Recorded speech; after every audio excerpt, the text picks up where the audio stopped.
Welcome, one and all, back to Grave Discussions. I am one of your ghoulish hosts, Barnabas. And I am your other host, the lesser one, Samael. Oh, no, we're both equal, trust me. Welcome back, boils and ghouls, to episode 102, The Tapes and Shapes.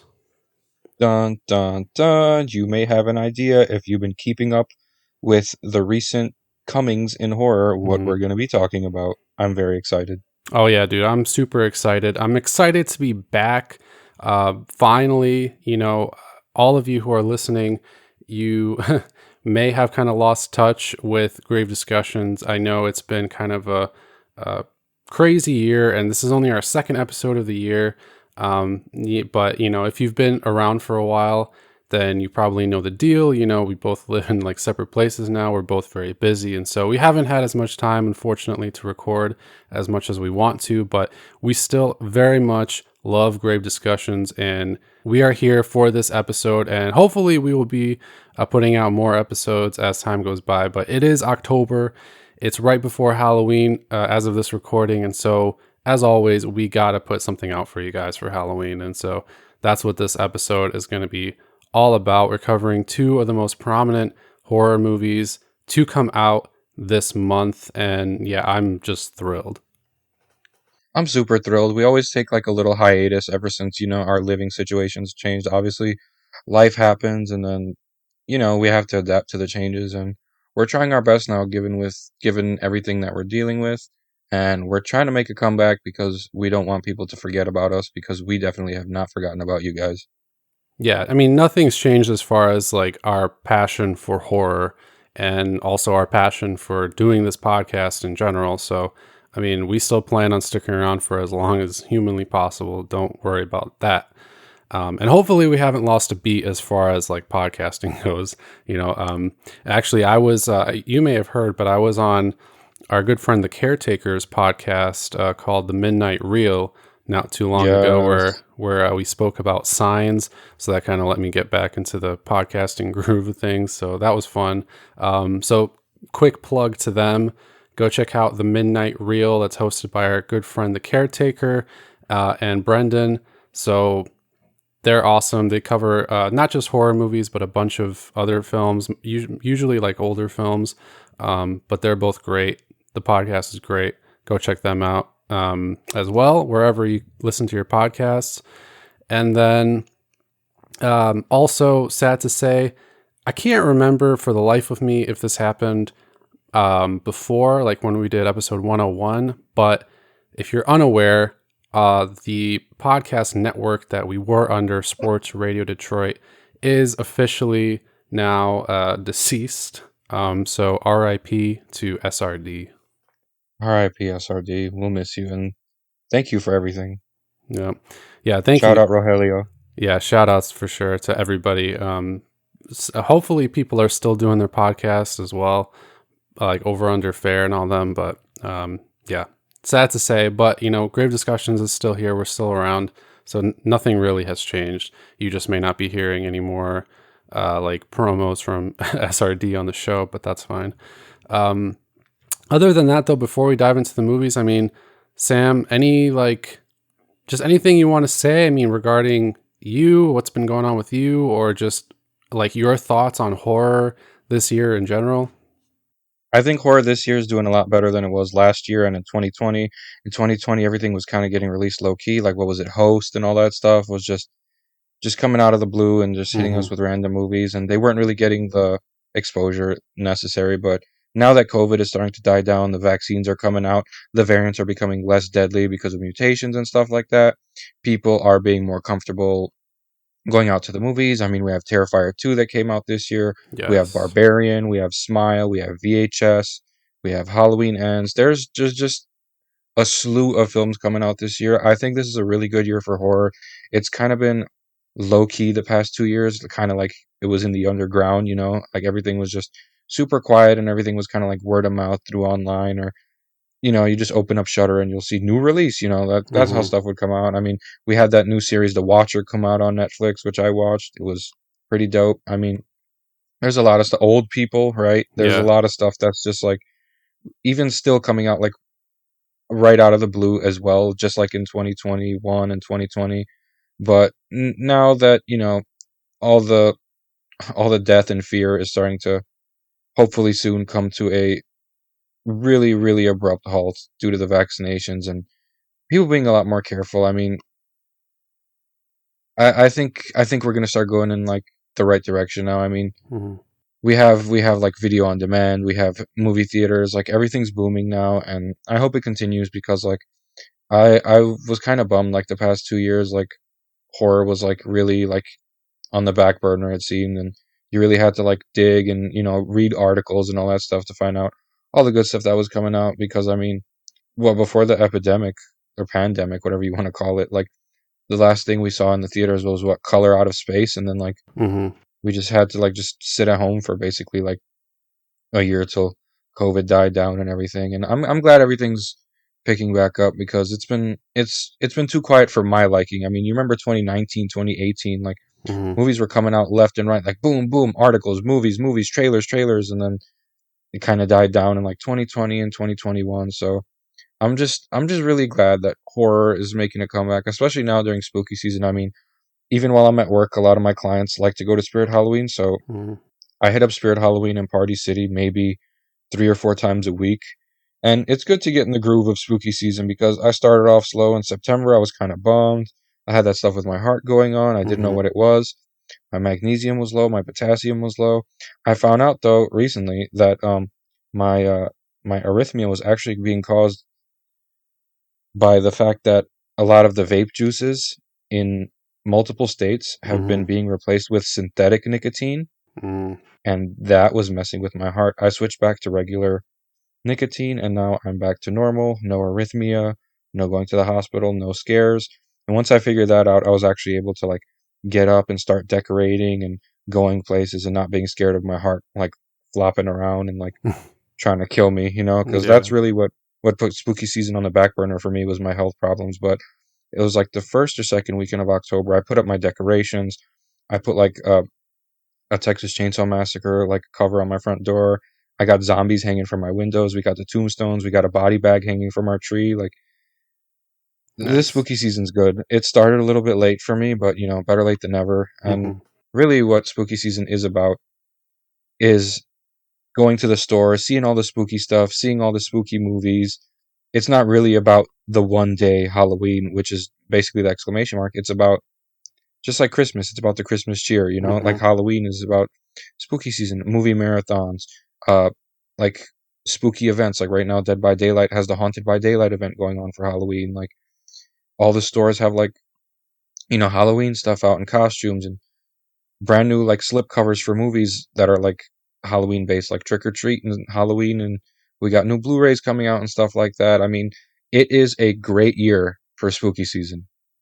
Yeah, I completely agree. And I mean, first of all, I want to say that I'm glad you're pretty much back to normal. It's very Yeah, important to thank be you. healthy, and it's just good to not have to feel like shit when you're trying to do basic life things. And so I'm happy that things are going okay. But so for everybody else, just take care of yourselves. Make sure you're healthy, and yeah, but I agree completely with everything you said. I still got to record like our place and show you like all the Halloween decorations we You put up. do. You only showed me. You've showed me a few so far. I got to show Yeah. you like, well, I still got this. As you can see, I'm in my spooky room right now. Like this is every day's Halloween in this room. So, Hmm. Yeah. but I need to see yours. I want to see everything you've done, and Hmm. you gotta let me know if you end up going to that haunted house. I'm one text away always. You gotta let me know Mm-hmm. how that shit went because I really want to go next week to a haunted house. I mean, I haven't been this year. Last year I went to this place in Indianapolis called Hannah Haunted Acres. So you go through three haunted houses, Nice. you go through a corn maze, and then you go on a haunted hayride. So you get on a tractor Mm-hmm. and they drive you through the woods, and the woods have, the spooky actors and then giant animatronic decorations in the woods. It was amazing. Nice. Check out Hannah Haunted Acres in Indianapolis if you're in the area. And you need to tell them about the little haunted house you're going to, sir. Yeah. Well, so we actually have gone to something already. We went to Blake's actually. Um, Blake's Big Apple here in Michigan. They always do like, Halloween stuff during October. And this year they had, I think their usual, but they also had a haunted hayride. I will say not quite as thrilling as it was like several years ago. I went like a while back, like pre-COVID, and it was a little bigger and better for me, but it was still fun. They were also doing like zombie paintball, but we didn't do that. And then Oh, that's the place that was doing the zombie paintball? I yeah, remember hearing about that. yeah, I think they started doing it like a couple years or a few years maybe pre-COVID. I could be wrong, but yeah, we didn't do that. But they also had a haunted like barn. It was kind of like more your standard haunted house. That was pretty fun. And then they had like this like kid area and all that. But it was cool. That was a cool experience. We're supposed to be going to this place called the Rotten Manor here in Holly, Michigan, which I think is like was voted one of the top 5 like haunted houses in the state or something. So it looks cool, like cool as hell from the outside. Like when you drive past it, it looks dope. So we're hoping to go there and maybe Azra as well. That's kind of like the premier haunted house here in the state, but we'll see about that. But yeah, Yeah, it seems like Erebus has been dying down. No one really yeah, talks about Erebus anymore. not a ton of people go there. I guess it's still pretty popular, but Azra kind of superseded it as like the haunted house to be, in like Metro Detroit. So that's fair though. I think Azra is probably a little better anyway. It's like bigger, I think. Where is Azra at? Like which city? I think it's like Madison Heights. So like Madison Heights, Oh, Troy area.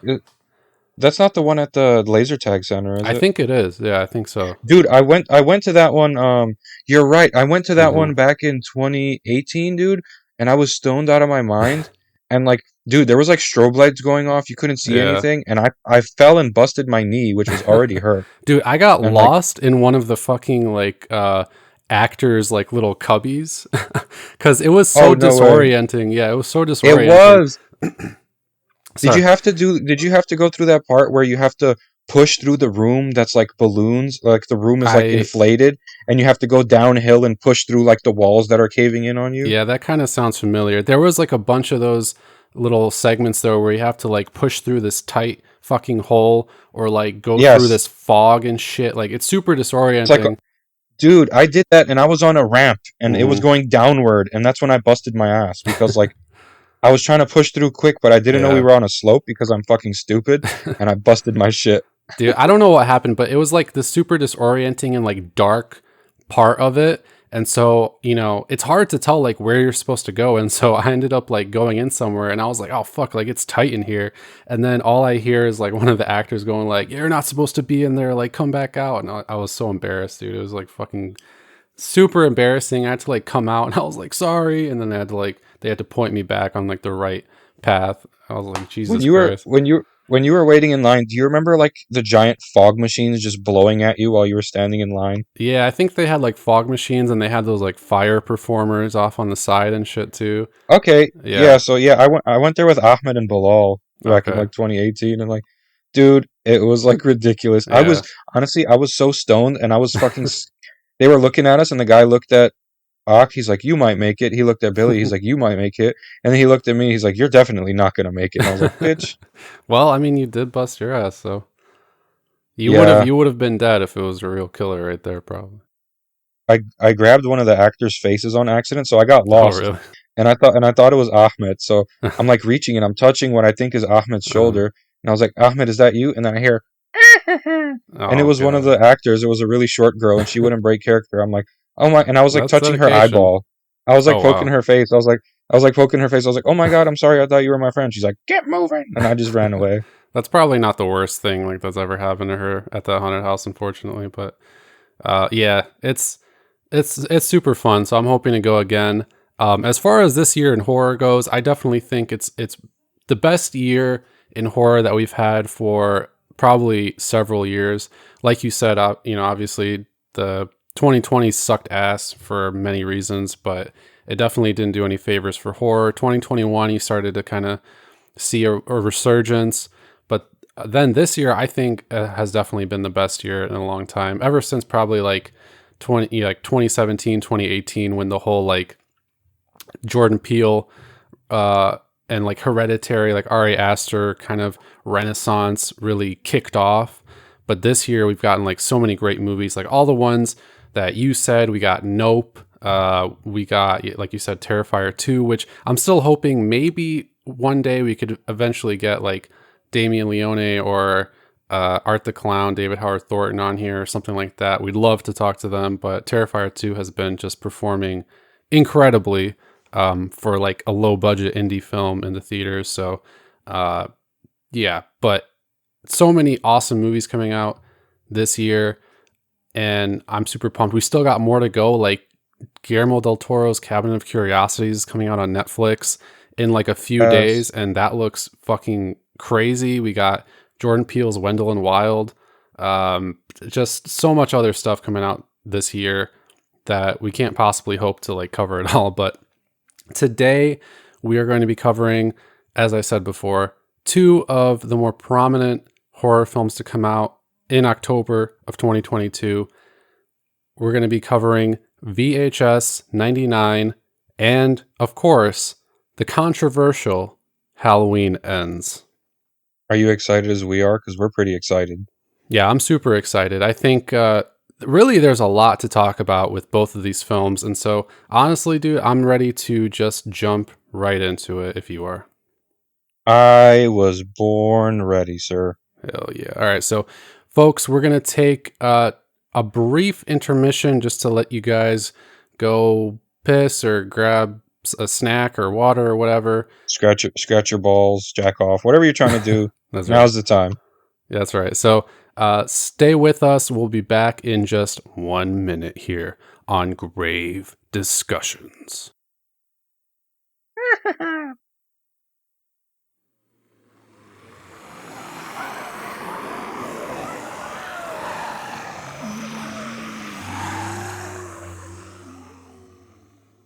And welcome back, Gravers, to episode 102 of Grave Discussions. We are starting off with the first movie discussion of this kind of demented double feature that we have for you tonight. And the first film that we're going to be talking about is none other than VHS 99. It just dropped on Shudder, and I was like, "'Tis the season, my friends. 'Tis the fucking season." So we turned that shit on. I had my pulled pork that my girlfriend made. It slapped so hard. She Nice. is the best cook ever. We had some mac, we had some potatoes and sausage, and we had some snacks, and we kicked back and we watched it. Yeah, it was a, I'll say it was a really cool viewing experience. I really like the VHS movies just for that aspect because, anthologies in general just kind of allow you to kick back, put your feet up, and just enjoy the multitude of stories, right? And especially with the way that VHS has been going recently, like it started off with the very first film and even the second film in many aspects, like kind of more serious horror, I would say. But Yeah, since I don't know which one started it because I don't remember Viral very well. I know that people don't particularly like Viral, but I liked Viral. okay. Well, I can't remember it very well, to be honest. That was the one with like the So skateboarding and most shit. people don't really Yeah. like it. But Yes, I don't know if it was that's one of the main things I remember. okay. Yeah, but I don't know if it was that film or 94 that's kind of started.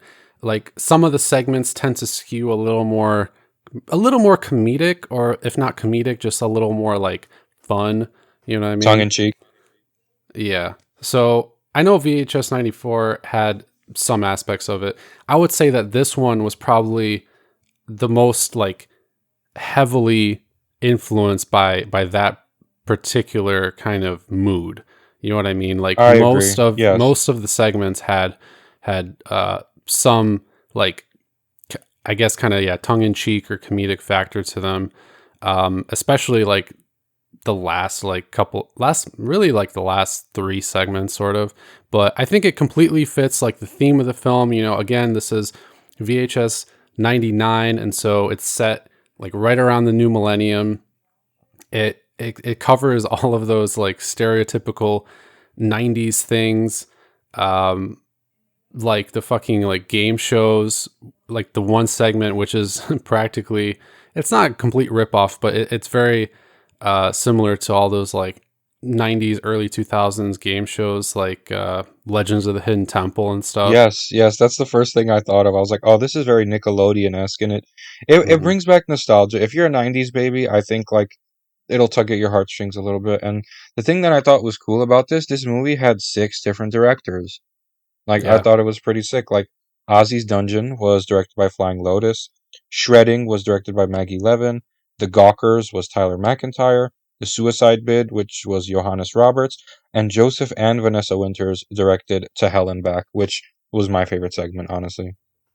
Yeah, that one has really been kind of blowing up. You know, that particular segment I think is kind of like the storm drain of VHS 94 for Yeah, this for sure. particular entry. And I can see why. I mean, it was definitely, I think, the most creative and the most entertaining of all the stories in VHS 99. And if our listeners are unaware, that particular segment was directed by one of the directors of the new Shudder original Deadstream, and actually features one of the leads, well, the main lead from that film in it as well. And so that guy's pretty hilarious, honestly. And Joseph Winters seems like a good comedy horror director, and he's definitely showcased it in both of those films. And if you have not seen Deadstream yet, check it out. Just a quick aside, because I also watched that recently, and that was a ton of fun. Like probably one of the most fun horror experiences I've had this year, if not in the past couple of years, because it's very much kind of like Evil Dead. So Yeah, Evil Dead. yeah, like a live streamed Evil Dead in like a haunted house. It kind of Um, reminded me of Resident Evil 7 too. Yeah, yeah, I can see that a little bit. Especially like I actually was telling my fiance when I was watching it, like the main ghost or whatever. God, I forget her. I forget the character's name now, but her, like, she reminded me of the mom sort of from Resident Evil 7. Yes, yes. So, That's exactly what I thought, dude. yeah. That's wild. I Yeah. watched it, I think it was last Monday or Tuesday or something. I Hmm. thought it was fair. I love the found footage. I thought the main character was annoying. I hated his voice. He was kind of bitchy, Yeah. but Yeah. But he was it supposed was to be like that, you know? You're exactly supposed to not really like him. it was just like dash cam, like you're not rooting for the main character. And I thought it was fun, and everyone's like little critique of it online. It's like all these movies are starting to be fun. It's like, and I saw you comment. You're like, "What the fuck's wrong with fun movies?" Like, Yeah. do we really want to be psychologically disturbed? You can be psychologically disturbed and also have fun. Yeah. I don't think those two are mutually exclusive things. You know what I mean? Like same way Yeah. you can be happy and sad at the same time. You can be grossed out and amused at the same time. It's not those aren't mutually exclusive things. So the people saying like these movies are too fun, like I'm sorry, but like you completely missed the point of the genre. We watch horror. It's fun to watch horror movies. Do you really Hmm. sit there just in sheer terror of every horror movie you watch? Or are you having fun? Because I watch horror movies to have fun. Yeah. And here's the thing too, it's like, are you the same people who will like blow fucking 80s horror movies asses up? Because those movies did basically the same thing. The thing with like 80s horror and some 90s horror and stuff, in the 90s it started to become a little more self-aware, but especially in the 80s, all these like cheesy slashers and everything, people love the campiness, but the thing is, that those movies were not really necessarily trying to be super funny all the time, but they still ended up giving off that camp energy. Yeah, And that's not always necessarily a good thing. It's like when you're creating a horror movie like that, generally you are crafting it in a way where you are trying to visualize a certain mood, evoke a certain atmosphere, right? And so if you're trying to make something serious, but it comes off as funny, then that's not exactly successful. Like maybe with our rose tinted glasses, we can look back at that and say like, oh, I love how campy it is. And that's exactly the type of style that a lot of filmmakers now are trying to emulate because that's how it was. But there's nothing wrong with like trying to create a fun and effective, horror comedy and actually pulling that off because it's very similar to the movies that we used to love. Now it's just people are doing it with more purpose, but I mean, I don't see anything wrong with that. It's still enjoyable if it's meant to be an entertaining film and it pulls that off, then, I don't see anything wrong with that. If you want to watch something that's like super scary, then go watch that. Yeah, I think people are just weird, and like you can never satisfy horror fans. Like, I if know. if you do one thing, they'll be like, "Well, why didn't you do this?" And then you do this thing, they're like, "Well, that was too Yeah. much of that. Why are we doing that?" And then if you try to do something allegorical, they're like, "It's artsy fartsy, it's pretentious." And if you try to do something that follows a formula, it's cliche and all this stuff. And it's like, what Hmm. do you want? Do you just want us to like frame by frame remake all like the '80s so you can relive your wonder years? Like, no, that's not what this is about. Like, we need new shit and it's not for everybody. Are '80s horror movies for everybody? Fuck no, dude. And all the people bitching are mostly '80s fans that like, look, I love '80s slashers as much as the next person, but like, you have to admit, like, '80s movies, especially the slashers, were bad. Like, they were bad, my guy. Yep. Like, they weren't like these fantastic masterpieces. Like, they weren't, Hmm. they weren't Hereditary. They weren't fucking The Witch. They weren't The Lighthouse. They were just goofy and a quick cash grab to like capitalize on the success of Halloween and Friday the 13th and then we had like Hmm. new stuff like Nightmare on Elm Street, and then people still complain about Nightmare on Elm Street, like Dream Demon, that's stupid. So it's like, dude, like the fans are what's killing the genre. I'm sorry to say, but like Hmm. it's because like you can't satisfy them. They're like they're children. Horror fans are literally children. Like, and it's okay not to like a film, but to say like I didn't like it because it did this, this, and this, and then the movies that do X, Y, and Z that you were complaining don't have it are cliche. Like, so what do you want? Like, just go watch your '80s movies.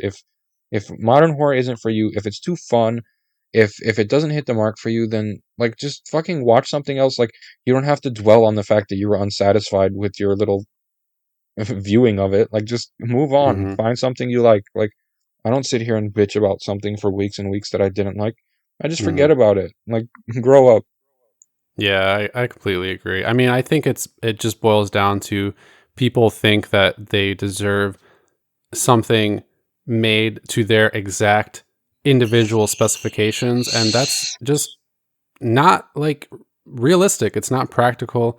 It's like you're not the one that's making that movie. If you want to make that movie for yourself, go ahead. But not every movie's like that. And so that's why I try at least to like analyze and judge every movie based on its individual merits, on what it is trying to accomplish. And I mean, if I don't think it stuck the landing, then I'll say that, but I'm not going to say this movie is shit because, just because I didn't like it because it didn't suit my individual needs. But anyway, that's a separate rant. But I mean, as far as what VHS 99 is trying to accomplish, I think it does that.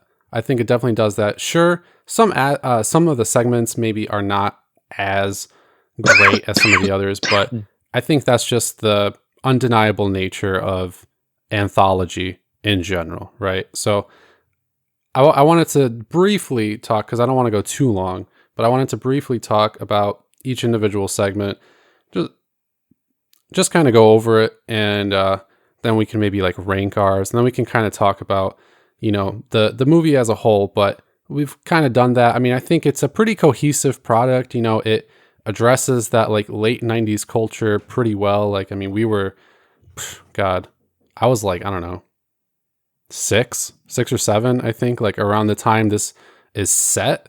So I remember some things, but I think it captures it pretty well. You got like the whole kind of like Paramore-esque band thing in that first segment. Little emo, teeny weeny kids. Like Yeah. Let's talk about that segment first, since I mentioned it. But yeah, just in general, I mean, you got the whole like Y2K thing and shit like that. But I think the first segment definitely captures sort of the music scene of that era very well. I will say it's probably one of my least favorite segments of the film. Maybe not like, I don't know. It's hard for me to rank them. Maybe not like all the way down at the bottom, but it's still a decent segment, I think. But not the best for me. I think it could have been a little more suspenseful, but like the practical creature effects were awesome, and in general, it was a pretty well done segment. I thought it was okay. I just like it was kind of predictable. Like you knew what was gonna happen. Like and you knew Yeah. like the guy that they kept making fun of was gonna like be the last one to bite the dust or whatever Hmm. because like he wasn't being disrespectful like they were and like I don't know, it just seemed like cringy teenagers like and they portrayed them accurately because I was extremely annoyed with all of them. I thought they were immature and I was rooting for them to die. I loved the boots, if you want to call them that, or the like Hmm. the ghosts of like the former bandmates. I thought they were pretty badass. It wasn't my least favorite segment, but it wasn't up there with like my favorite segments. I thought it was fine. It was just a little predictable. The practical effects were pretty nice. A couple cheesy moments, but that's a given. It's the '90s, Hmm. apparently, or it's supposed to be. And I don't know. The teenagers were annoying, and I'm glad they got killed. That's all I can really take away from that segment, other than like I like the effects, and I like the setting. I like where they were at. It reminded me Hmm. of Terrifier. You know what I mean? It was just in like this little dark area, and Yeah. shit's about to go down. That was basically the premise of it. All right, some bad shit happened here. We're gonna go down here and try to fuck with things we shouldn't fuck with, and shit's gonna go Hmm. down. Like that was it. Yeah, exactly. I think what could have potentially made that particular segment better is possibly just not giving us so much of the monsters. You know, people will say this. I mean, I know for VHS, it's become somewhat customary just because you want to show off like your practical effects and stuff in a very limited amount of time. But I think if they had ramped up the suspense a little bit more by only just giving us peeks at the monsters, I think that would have made it a little scarier, a little bit more effective. But it was still cool to showcase that. My other main thing was just I feel like the editing for that particular segment was just a little too Choppy. choppy, erratic, because you're trying to like mix in this like, I don't know, music video style stuff, and then you got the like static screens and all that. It was just a little too much, in my personal opinion. Um, that also, if they had kind of focused that down a little bit more, I think I could have made it a little bit better. But it was a fine segment. My favorite part was probably the end, where the like the wannabe, like the kids were like all chopped up into pieces and reanimated and like playing. That was kind of cool. That was disturbing. That was for sure the best part of the segment, other than the practical creatures. Hmm.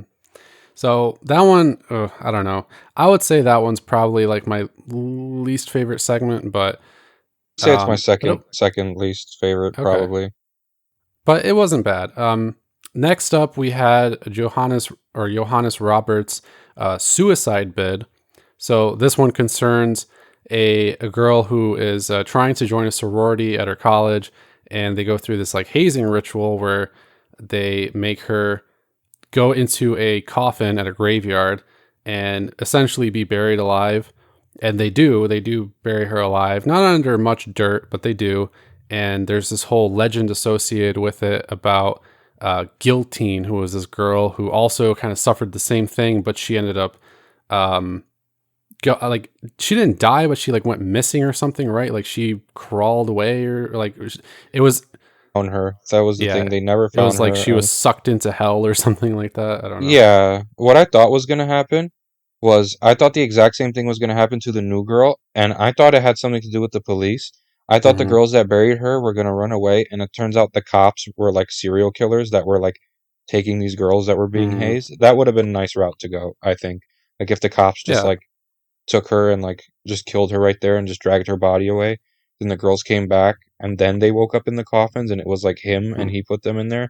That would have been pretty cool, I thought. But the whole Yeah. guillotine thing, I thought was pretty. I did not. the practical effects of Guillotine were kind of like the first Evil Dead. It seemed like it was a Mm-hmm. puppet. You know what I mean? Just like Yeah. with what's her name? When was it Cheryl? Yeah, Cheryl. Yeah. It Yeah. seemed she looked like the Cheryl puppet from Evil Dead 1. Kind of. Obviously, a little more polished, little better, but I didn't mind it too much. I think the actual short was pretty cool. The whole coffin aspect being buried alive definitely worked. It gave you that claustrophobia, I think, and then like seeing that the rain was coming down and she was getting covered by the rain was definitely suspenseful. Um, I don't know still if I like love how it played out. I was kind of expecting it. I was thinking like, Guillotine was going to come and like take her away and all that. And like get the girls. So I was kind of expecting the Guillotine thing. So I guess in that aspect, it was a little predictable, but I thought it was overall like a pretty cool segment. It all took place over the course of like this little bit of time in this graveyard, which is always a cool setting. And it was like fairly original, maybe not like the most original story, but it had a cool like mythology surrounding the whole Guillotine legend, and how it played out was kind of all right. Guillotine herself wasn't bad. I think the face was a little distracting because it was like so wild and animated, and I agree. I would have liked it to be a little more gnarly, I would say. Um, and then like the actual girl's makeup at the end, where it's revealed that she's like That was also whatever. I enjoyed it. I just Yeah, thought that was kind of nice. I just thought it was gonna go a different route. Like, why would Guillotine like take her when like she's Right, a because victim, she's just kind of like in the Guillotine same was? situation. Yeah. Exactly. I thought that was kind of lame. That was my only real like big gripe with that one. I will say. Also, just the fact that like it wasn't particularly twisty or surprising. Not that it has to be. I mean, VHS is full of like shorts that are still really good and effective, and they're not like twisty turny. Like they're straightforward. It's all about how you execute that story. But like you said, you kind of expected something a little bit different. I also expected something maybe a little more, I don't know, logical, I guess, concerning the whole Guillotine and the girl thing. But I mean, it is what it is. I think it was a pretty good segment. It's kind of like right in like the middle for me. So yeah, I don't know. I That's compare, I exactly put it right in the middle, yeah, honestly. It wasn't like great and it didn't like suck, so yeah, yeah, exactly. So there was that one. Next up, we had Ozzy's Dungeon, which was pretty cool. Shout out to that one for like repping Detroit. Although I don't know if it repped us in like the best way, but it yeah. did. Um I I don't know. I don't know. It was just Yeah. like it made the Detroiters seem like a little bit like greedy and fucking like Hmm. ignorant and all that stuff and like Just loud. Like violent. Yeah. yeah, I don't think that was the best But representation of us. yeah, but that one essentially, that's the sort of game show one that we were referring to earlier, where it very much kind of like that Legend of the Hidden Temple. It revolves around a game show called Ozzy's Dungeon, where these kids have to go through all these obstacles and stuff, and the last like big obstacle is like them. I don't know. It was kind of like weird, like crawling through Ozzy's fucking innards or something, like going through his poop chute and shit. I'm like, okay, That was really weird and like yeah, the what the leg breaking was fucking gnarly and it sent me into like yeah. PTSD mode. Oh, for you especially, I can understand. Except mine didn't break skin like that, but it was still gnarly nonetheless. And I don't like how when they like kidnapped the host and like he was in the basement, like they're like, look at her leg, and like her leg was all like decomposed and whatnot. And it's like, Hmm. dude, they would not let that happen. Come on. Yeah, no. I guess we're not really meant to assign a whole lot of logic to it, especially because it is Flying Lotus. I haven't seen a lot of his other works in full, but I am aware that Flying Lotus produces some like really fucking off the wall shit, just like completely completely wild type of like filmmaking. Like he did. I'm trying to like look it up here. I haven't, like I said, I haven't seen any of it, but he's done this movie called Kuso, which all I know about it is that it's like really, really strange. And that was mainly it besides VHS 99. And he's done like some other, he's composed for a bunch of I stuff, know but he's a musician. yeah, he's a composer as well. So he's worked on like that Yasuke animated show on Netflix and a bunch of other stuff. But his actual movies, like his filmmaking style, is very out there. Avant-garde. Yeah, kind of avant-garde, like kind of crazy. Like you've if you've seen that like Hausu movie, kind of shit like that, like this sort of like weird Japanese style, like sci-fi kind of horror stuff. So Ozzy's Dungeon, I think, is very much in line with his particular style. So if you like that type of stuff, I mean, you'll probably like this because it goes all over the place. Like it starts at the Ozzy's Dungeon. You know, this kid breaks her leg and everybody's like kind of shocked, but the game show host is going like, "Oh, oops!" Like, "Oh wow!" Like that's a weird Bob. I thought it was weird how like when they went back so she could make her wish, she talked to hmm like that bloated woman that was harboring a demon in her stomach. And hmm then what did the girl wish for? I didn't understand. Like she wished for her family to I die. don't know. Yeah, the thing I got from it is well, first of all, I wanted to say the whole like creature design, like when it popped out of the woman there was pretty cool, you know, pretty cool. Um, but the way that I interpreted it was like maybe she was miffed against her parents for putting her on the game show like in general, like at first, but it kind of seemed like she wanted to be there from the beginning. So I don't know. I feel like she would be pissed off at the host and like the people who produce the show more so. I don't know if that's nitpicking or if that's not, you know, the correct interpretation, but what I got from it is she was pissed at her parents for even like putting her through that in the first place because it seemed like they were kind of like pushing her to be on the show to get the money or something. But Seemed that way, yeah. I mean, that's the only thing that makes sense. Other than that, because if they just went with the route, like she just said, fuck my parents, let's kill them. yeah. Like, were you mad at them for torturing the game show host who was the reason you broke your leg? Or are you mad at them for other reasons not explained that we were supposed to infer? You know what I mean? Well, hmm honestly, man, like, if I'm gonna, okay, so far, how would hmm you rate you out of these? How would you rank yours? Because out of these three, I liked Suicide Bid and then Shredding, and then Ozzy's Dungeon. So Ozzy's Dungeon is like your least favorite? Yeah, I would say so. Okay. Oh man, I don't know. It's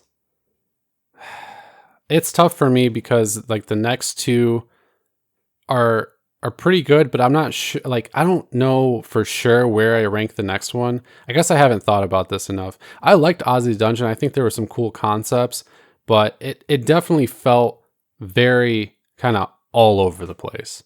You know what I Yeah, mean? I felt the execution was weird, and I felt like hmm they didn't know where to go with it, so they just went the Yeah. shock route and like, oh, we'll kill her whole family. Like, I Yeah. felt like it was kind of a little cop out, but but that's the reason why the VHS movies have like 5 segments. It's because like hmm even if you don't like 3 of them, you might like 2 of them or 1 of them, and if you liked one, Yeah. then the chances are if the last one was the one you liked, it's gonna leave a good impression on you. Yeah, exactly.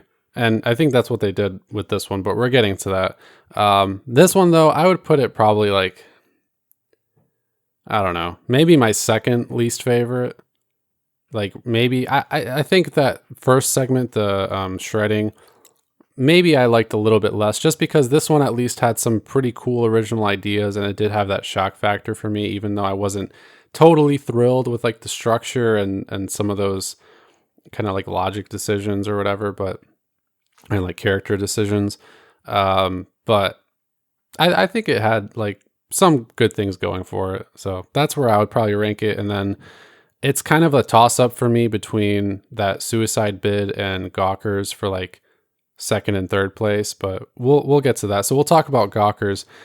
This one is directed by Tyler McIntyre and essentially revolves around some like teen boys if you're our age or a little older, you've probably been there. If you're a guy, um, like three or four, I think, or five teen boys who are just total pervs. Probably all virgins. I mean, let's be honest, but they're Oh, all 100%. They were yeah. like, it was kind of creepy, honestly. I was like, I not to know. be like that guy. I'm not trying to be like white knight or whatever, or like woke, but like that was very gross behavior. Honestly, Hmm. I did not engage in behavior like that. And I hung out with you when we were kids. We did not do shit Yeah. like that. No, we didn't. Those These guys are kids, kind of fucking losers, if I'm gonna be honest. these guys are total assholes. Like creeping on women, like in bikinis, swimming in the pool and stuff, just because they were like fucking horny. Um, don't encourage that, but that's what they were doing, and I guess they got their comeuppance because they discovered this like hot neighbor, and they were like basically checking her out from afar, and then they realized that she's not quite what she appears to be.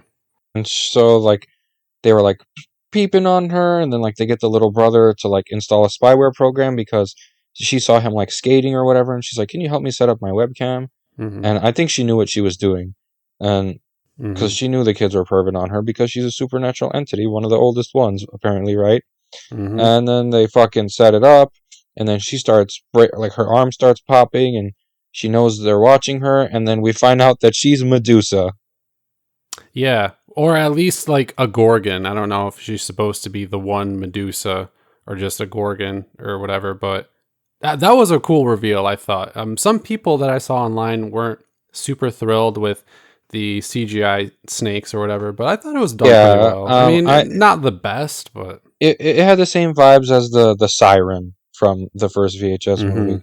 Like it yeah, was that was this movie's equivalent of that was yeah, Medusa was like the kind of like the siren. Like that was this movie's the hmm, siren. And honestly, yeah, that was my second favorite segment because like I like seeing them get their comeuppance because they were being fucking pervs. Like, dude, go like hmm, turn on porn and jack off. You guys have computers, right? Like, yeah, get real.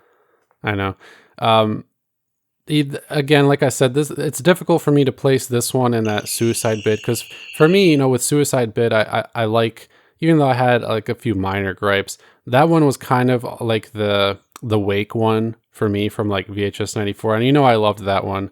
That one kind of reminded me of it. So this is either like second or third, but I love a good creature feature too, and this one was really cool. I like that they like did a creature that is not very frequently covered in horror in general. Like, when's the No, they last never time you talk saw a about fucking gorgons. The Gorgon? fuck, Yeah. never, because um, like that's not what people deem like um as far as horror goes traditionally scary. No one thinks of mhm, Medusa or like that was like that one's a really like old like old fear that people had. You mhm, know what I mean? Like that's like ancient Greek type of shit. Like don't go in the caves. You might run into a gorgon. Like mhm.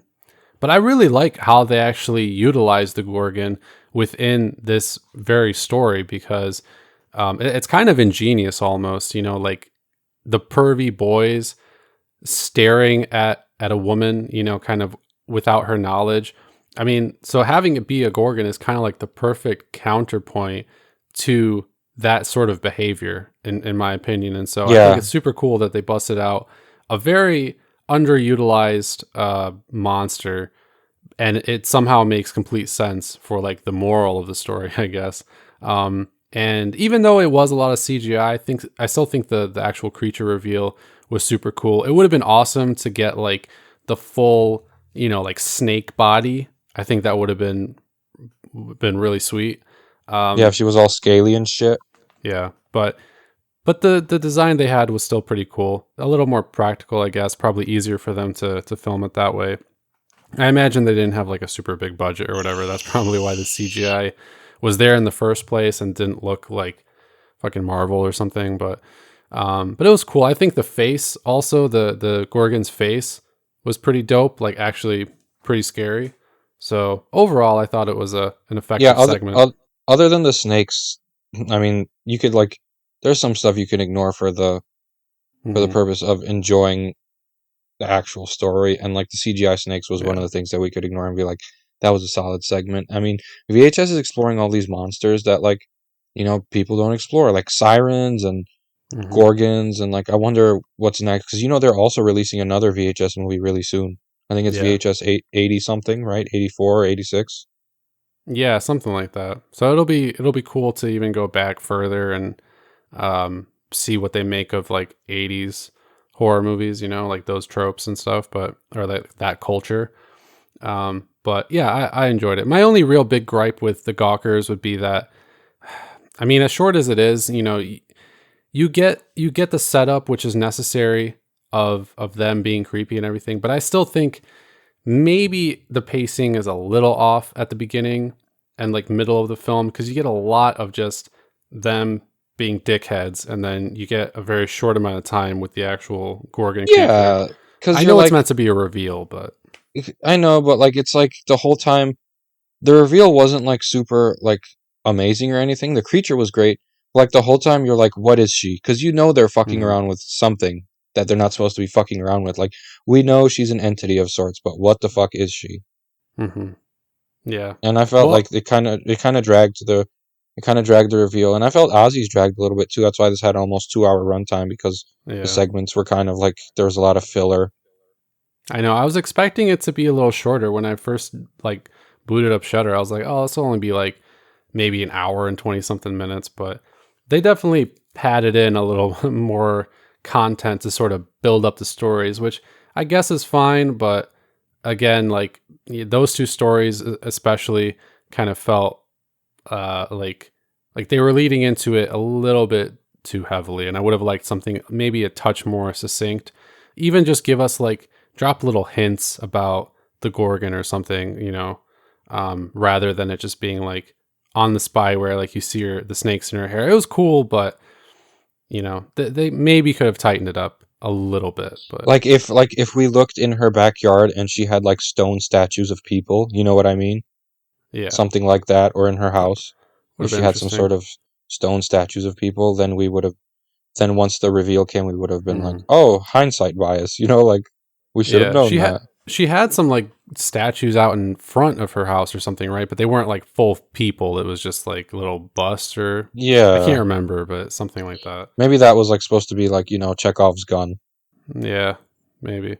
But that one was still probably one of the better segments, I will say. And then obviously the last segment was To Hell and Back, directed by Joseph and Vanessa Winter. Again, The strongest segment. yeah, kind of given us the well, people were saying it gave us like the Ratma of VHS 99 and Mabel. We love Mabel. Yeah, Mabel was definitely cool. That was the same actress who actually portrayed the antagonist in Deadstream. So obviously they utilized a lot of the same talent for this VHS 99 segment that they used in Deadstream, which makes total sense. But um, that was Melanie Stone as Mabel. Joseph Winter plays Troy, and then I'm not sure how to say his name, so I'm not even going to pronounce it. But his partner Nate. Um, all the cast I think was really good, and that one that one actually I think is paced super well because you get right away the idea of the segment. These filmmakers were asked to like film this ritual. They're skeptical about it. It's like right on the eve of the millennium, so there's all this like Y2K shit going on and all that. So That stuff was actually pretty relevant to yeah. us because I remember my dad talking about Y2K and like everyone saying computers were gonna come to life and turn on us like on some Right. Terminator shit. Yeah, I mean, I don't know. Maybe it'll still happen, but it's fucking delayed. But it was an interesting idea to explore for sure. But then I think the route they actually ended up taking was very unique and very cool, and I really loved how it all came together. So these two guys start seeing this entity at the beginning of the ritual, as it's starting up, and that was probably one of my favorite segments, actually, or not segments, but one of my favorite parts of the segment was when that like kind of rogue demon or whoever it was like popping out. You see him off in the background, kind of looks almost like fucking Bagul from Sinister, and then he like pops out from behind the TV and then under the thing. That was really cool. That shit was scary when he was like from behind the TV and then he Yeah. grabbed the dude's legs or whatever. Like I thought it was badass, and then I liked the hell. I liked how they Hmm. portrayed hell. I don't know if was that CGI or was that a set? Like I couldn't tell. I think they did have probably a practical set with some of those like bone type um, things like set up throughout it. I don't know where the hell they probably went, but obviously, like the background and all that like extraneous shit was almost certainly CGI. But I um, really liked the bear traps and then the tiny baby bear traps. yeah, yeah, that was cool. It definitely gave off like a crazy, disturbing hell vibe. You know, just like this fucking desolate wasteland. They probably filmed in like a desert somewhere or something, and then added in some of those standing props and stuff, and then enhanced everything else with like CGI. But I really liked the demons. I thought the demons were so yeah, badass, and I thought that this one had the best practical effects. The demons were agreed. fucking scary. They were scary as fuck. I just R.I.P. Mabel though. Like she I know. got fucking planted by a demon that just came out from on top of the damn fucking cliff and just Hmm. planted. What I really thought was like really like funny is the fact that there was pitchforks because you know like Hmm. how like demons and devils are always portrayed with like the pitchfork like kind of like Poseidon, and I thought that was pretty Yeah. hilarious. It was definitely on the nose, but you could easily tell from that segment that it was made to be humorous, you know, Oh, for sure. and just kind of just like, even though it's on the nose, it was meant to be enjoyable. Like that was the whole point of it. And I think they accomplished that really well. I mean, just from the acting, from the pacing, like how fast paced it was, and just the content in general, it was all pretty great.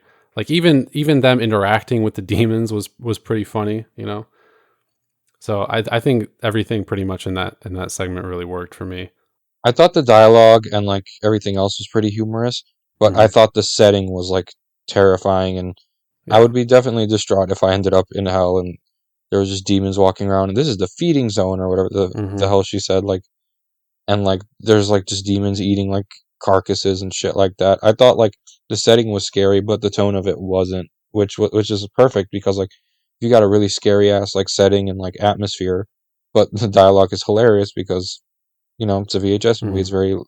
This segment was meant to be like kind of lighthearted, you know, a la Deadstream, and Yeah. I thought it worked out for the better because same thing with Deadstream.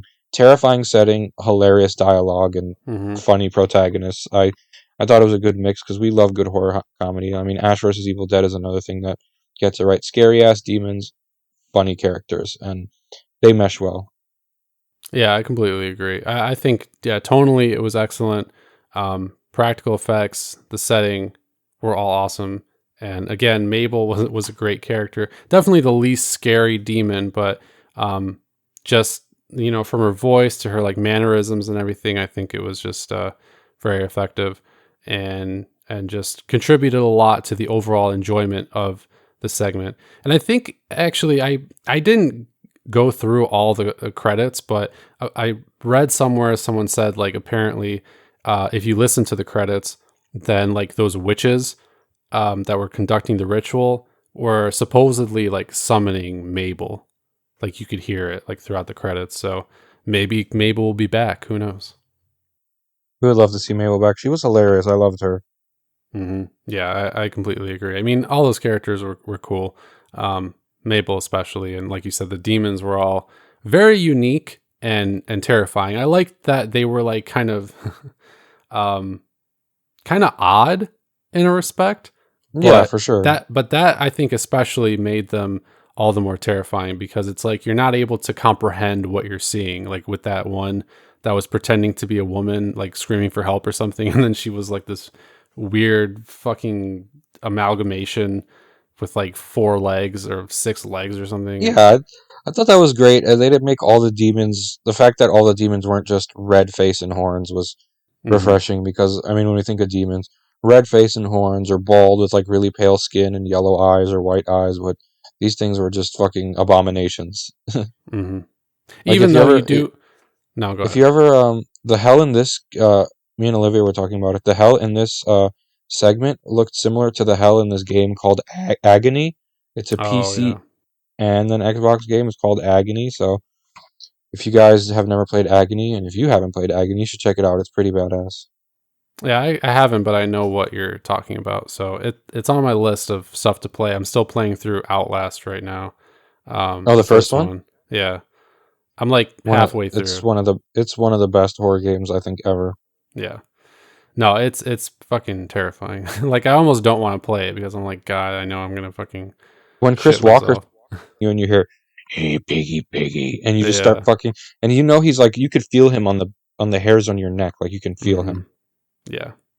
So yeah, I like the hell. I was gonna say about the only like real stereotypical thing apart from the pitchforks that you see in that segment is that like one glimpse of Lucifer kind of in the background, Yeah, and he's just a like the giant. huge, yeah, that was awesome. Like even though you couldn't see him exactly, I thought that was like that would be fucking terrifying if you were there and you saw that in real Oh, for sure. life, you know. So that was very cool. So I think this segment was also probably my favorite segment, followed by maybe it's a like I said, it's a toss up either Suicide Bid or the Gawkers, but I would say overall quality of segments in this one was good. Tonally, they were a little bit different, so it's hard to compare to something like VHS 94 or any of the previous VHS films, but I know a lot of people who may not be quite into this style don't like it, but I mean it is what it is. You can't keep doing the same thing over and over and over and over again. And so I like that they're exploring some different kind of approaches to horror with this one, and I'm excited about the next one. I am too. So like my final rating is To Hell and Back, The Gawkers, Suicide Bid, Shredding, and then Ozzy's Dungeon. Yeah, mine would be something very similar to that, except like I said, for me, that shredding was probably my least favorite. But other than that, yeah, very similar. And I love that they ended off with such a great segment because like you said earlier, and like I think even Del Toro I think said this at one point. It's like not every segment's going to be great, but if you're left with like one or two that you really like, that's great. But especially if it's at the end of the film, you're more likely, I think, to view the overall anthology as positive if you leave it on like a story that you really enjoy. And so I think they definitely saved the best for last with VHS 99. And I think in general, people will probably find it to be one of the better, like comprehensive VHS films. Yeah, I don't know. I feel like the series in general is solid. I know people shit on Viral, but I like Viral. I did like 94 better than 99. And my Hmm. honestly, my probably besides like the Wake, my other favorite segment was the vampire one because Yeah. it was different and I didn't know which direction they were going with it. And then they're just like a vampire, and I Yeah. thought that was fantastic. And they really did a good job of like making it seem like we were in this dystopian time, and because Hmm. I feel like that's what it would be. I felt like I was watching something not made in our reality with that movie and with that clip. I mean that segment, and I don't know. I feel like the last two VHS movies have been solid. So I mean, I can't wait for the next one. Yeah, agreed. And the final thing I'll say about VHS, just in general, is that they're kind of busting them out at a very quick pace.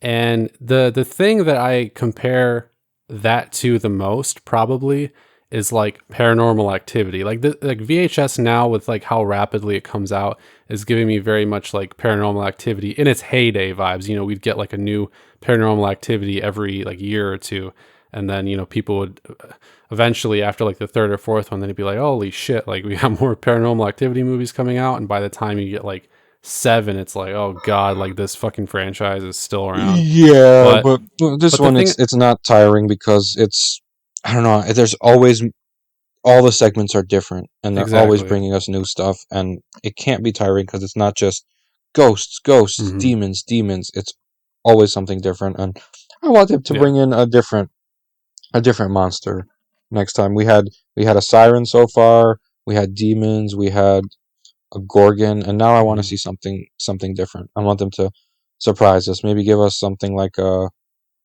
I don't fucking know, a mermaid or something, like a merman or something.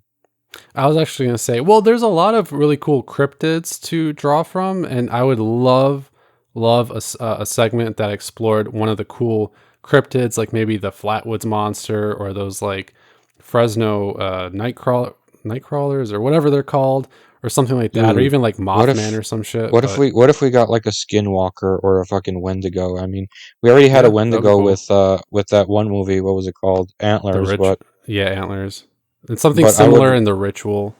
I would really like a skinwalker. You know what I was actually thinking? My main one that I was thinking about is also very underrepresented. The chupacabra. Oh, dude, we haven't had like a chupacabra like thingy since that one viral video that came out when we were kids, where they're Yeah. like footage of chupacabra, and like it showed like this demon, and these hmm Spanish dudes were just like, oh, and they just ran away from it. Yeah. That's the That would closest we be got. that would be cool. I think there's definitely a lot of potential with all of the cryptid stuff, and even just a lot of these like creepy pastas that have been coming out recently to approach like a really cool monster that is not portrayed in horror like very often. So yeah, that I'm definitely looking forward to the next VHS for that reason. Like I hope they bring like a cool monster. And but yeah, so that's VHS 99. Overall, I think a very solid entry in the franchise, very entertaining. And generally like the franchise, or um, if you like anthology films, I know we kind of gave out a lot of spoilers, but if you're still here and you haven't seen it yet, um, even though we spoiled a lot of stuff, I still recommend that you go and check it out, because it is definitely worth it if you want to like just have a fun uh, horror night, is what I'll say. Yeah, I would say this is one of those Friday, Saturday night watches if you're trying to watch something fun. Honestly, hmm if you're trying to watch something fun and you want to like stay within the realms of like not experimental and not woke horror, because some people are like that, they don't want that stuff, then go with like one of the VHS movies. It's safe, it's fun, and if you don't like one segment, you might like the next. And there's always Yeah, multiple segments, and it can satisfy a lot of horror nerds. And this one was honestly 6 out of 10 for me. I thought it was pretty decent. yeah. I think I gave it like a 3.5 out of 5 on Letterbox. So overall, above average. Yeah, really fun. So that is VHS 99. If you have seen it, let us know what you think about it, and if you're excited about the next VHS film. If you haven't seen it and you plan on it, let us know as well. But we're going to take another very brief intermission, and then we'll be back with our discussion about Halloween Ends. So stay tuned. We'll be back in just a minute with more grave discussions.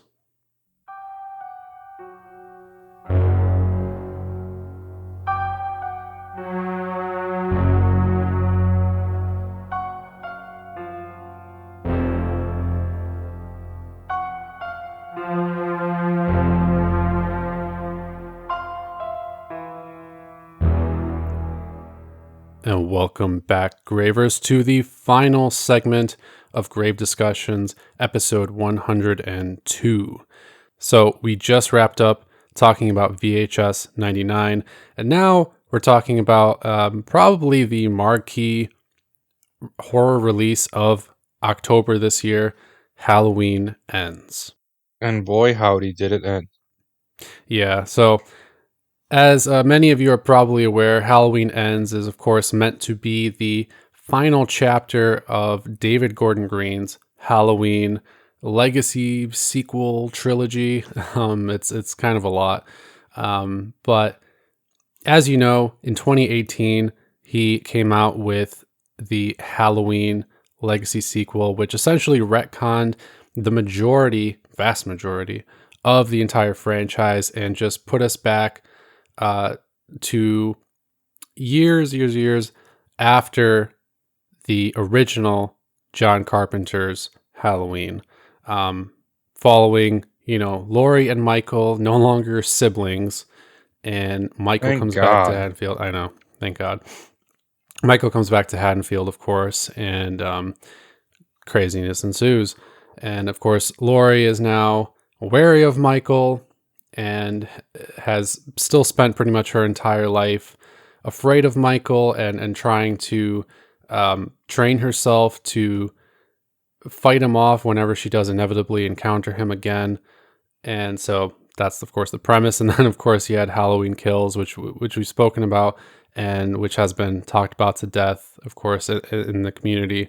And now we got Halloween Ends. So this particular film it's an interesting one because Kills, of course, revolves around the crazed sort of mob of Haddonfield trying to take down Michael Myers, and Laurie is present, kind of, as well as her daughter and granddaughter.